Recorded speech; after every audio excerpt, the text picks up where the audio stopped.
Hey plant lovers, welcome back to the channel. Today we're tackling a common garden nightmare, leaf curl. Whether it's a chili, a lemon, or a rose, that curled, distorted foliage is a sign that something's not right. The good news? You can stop it in its tracks with just one spray of a cheap, organic pesticide you can whip up at home. Stick around, because I'll walk you through every step, from gathering the ingredients to seeing the results in real time. Why leaf curl usually starts with a tiny invasion of sap-sucking insects like aphids, whiteflies, or spider mites. They inject a toxin that forces the leaf tissue to pucker and roll. In humid conditions, a fungal virus can follow, making the problem even worse. The key is to hit the pests hard before they spread, and to do it with something safe for the plant, the soil, and the environment. The one spray formula.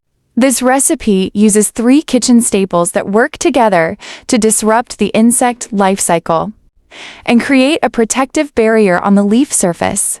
Neem oil, a natural insect growth regulator that interferes with the insect's ability to molt.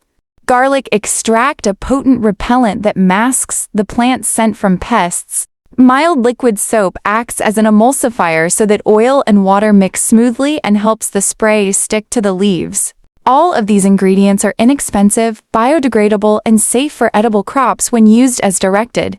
You'll need a clean spray bottle, 1 tablespoon of cold-pressed neem oil, 1 teaspoon of garlic juice or a finely minced clash of 2 garlic cloves, a few drops of mild liquid soap such as Castile, and 1 cup of water.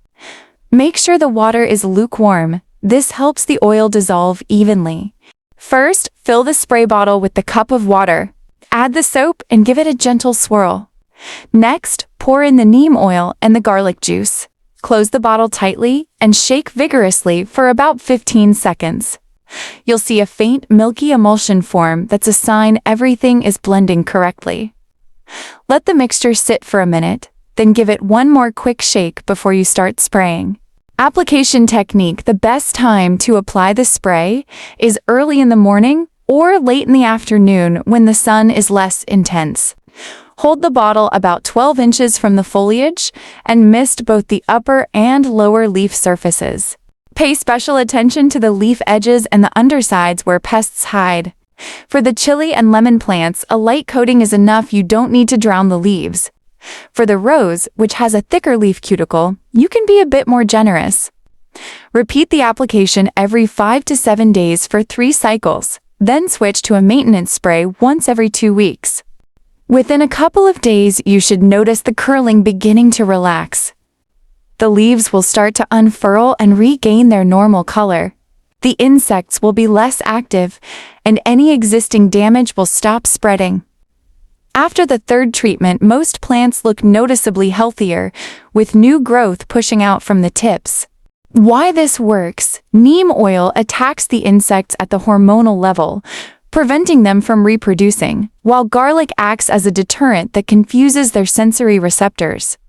The soap breaks down the waxy coating on the insect's body, making it easier for the neem to penetrate. Together, they create a triple threat effect that is far more effective than any single ingredient alone. Tips for success: always test the spray on a single leaf before treating the whole plant, especially if you're using it on a sensitive variety.